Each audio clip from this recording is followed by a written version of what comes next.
We all know about the concept of first impressions, but did you know that this concept also applies for the first encounters between speakers and their audiences? The first impression of an audience will determine what the attention continuum will look like. Will the attention rise on account of a positive first impression, or will a dull opening leave you struggling for their attention? This is exactly why the grace period was invented. A tried and tested method for ensuring that those first few seconds of your session leave your audience wanting for more.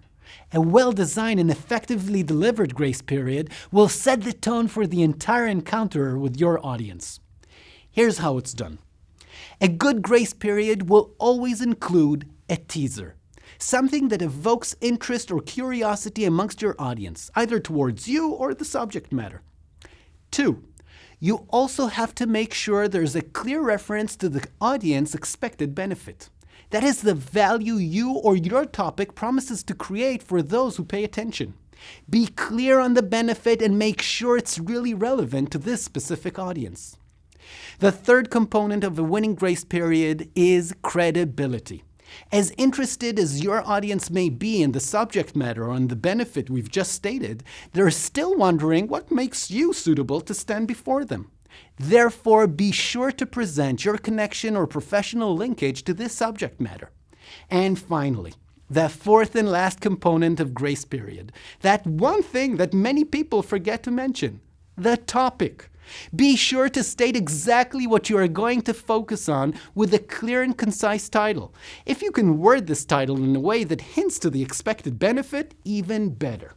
Now, there are several ways of building an engaging grace period with these 4 components. For instance, through a personal story. Storytelling is almost as old as man, and people have the inherent tendency to pay more attention while listening to a story, especially a personal story. Try to find a story that explains how you came to deal with the topic in hand, or how you overcame a challenging obstacle similar to the obstacles your audience is currently dealing with.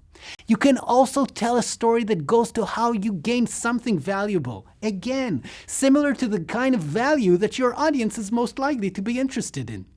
Still, if you can't think of a good personal story, or if you're simply just not interested in that kind of personal exposure, that's fine. Use somebody else's story, preferably a well-known person that your audience is likely to know or even look up to. Such anecdotes are easy to find in biographies or even in newspaper interviews. Now, if you don't want to use a story at all, after all, not everyone feels comfortable using the storytelling technique, that's also fine. Start your presentation with a relevant quotation that has a moral or a twist that relates to the subject matter or even more directly to your key message to this audience. Or you can simply start off by sharing a fascinating and even surprising fact in order to boost your audience's attention from the get-go.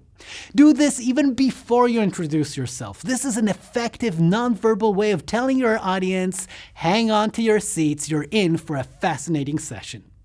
In any case, remember, your first impression with the audience is very important. Once you've finished building the structure of your presentation, always leave the selection of the grace period for last.